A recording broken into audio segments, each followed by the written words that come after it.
ये जो पवित्र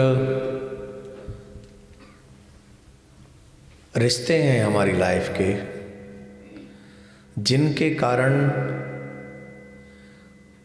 पूरा जीवन हम लोग लगाते हैं ताप पर, कोई भी एक रिश्ता जिसे निभाने के लिए हम क्या प्रयास नहीं करते।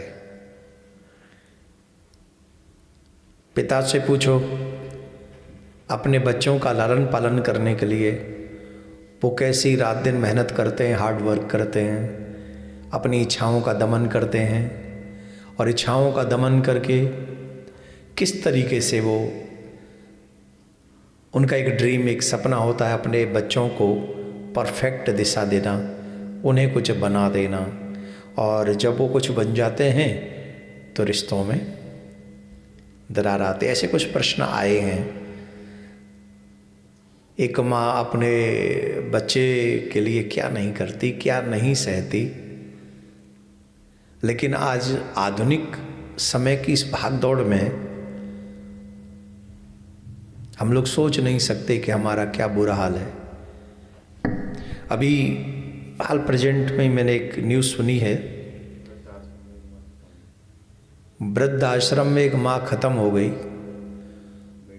और बच्चे ने कहा कि हमारे घर में अभी शादी है, फ्रीजर में रखवा दो। देखो, इनको भी पता है, और मुझे ही नहीं, कईयों को पता है। एक माँ खत्म हो गई, ये महत्वपूर्ण है कि घर की शादी महत्वपूर्ण है। लेकिन ग्रेजुएट, पढ़े लिखे, संपन्न बच्चों के लिए माँ की वैल्यू क्या है? फ्रीजर में रखवा दो। अच्छा, इस समाज में कुछ अच्छे भी लोग हैं। अभी मैंने एक और न्यूज़ सुनी, हमारी महिला क्रिकेट टीम की एक खिलाड़ी हैं, उसकी भी शादी थी और उसके पिता की तबीयत खराब हो गई तो उसने शादी को पोस्टपोन कर दिया।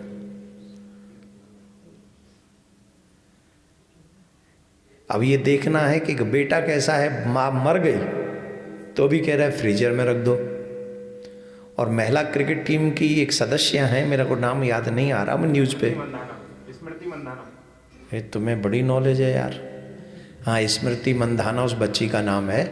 उसकी शादी होने वाली थी 2-3 दिन पहले, लेकिन पिता की तबीयत खराब होने के कारण उन्होंने शादी को पोस्टपोन कर दिया, ऐसा मैंने न्यूज़ में सुना। तो इस समाज के लिए उदाहरण कौन है?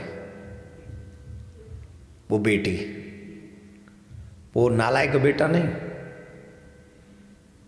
वो नालायक बेटा नहीं उदाहरण हो सकता।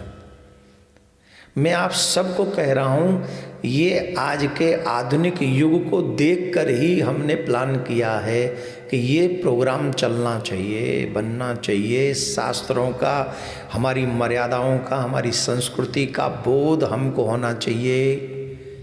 हमें हमारा दायित्व, अरे भाई, हम लोग गधे घोड़े कुत्ते थोड़ी हैं कि सिर्फ पेट भरना है, अपनी ज़रूरतें पूरी करनी है, अपनी इच्छाएं पूरी करनी है। नहीं, जिन परिवारों में हम जी रहे हैं, जिन रिश्तों में हम जी रहे हैं, उनकी रिस्पॉन्सिबिलिटी है हमारे ऊपर,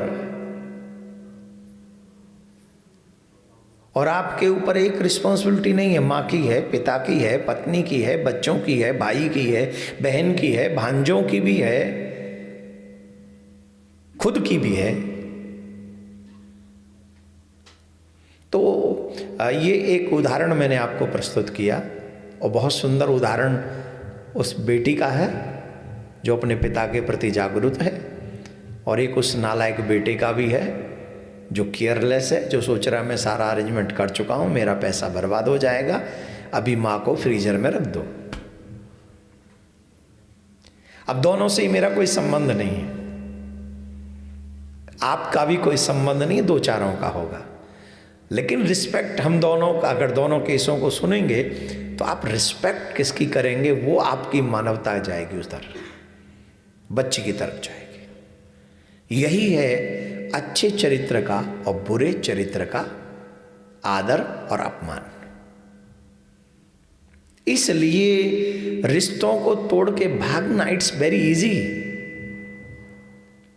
it's very easy to break your every relationship. लेकिन बहुत डिफिकल्ट है उसमें रहकर उसका निर्वहन करना। और आज के आधुनिक युग में तो यह है, बहुत जल्दी आई लव यू और बहुत जल्दी I hate you. With in second love you, with in second hate you. ऐसे समझो जैसे गुड्डा गुड़िया का खेल है।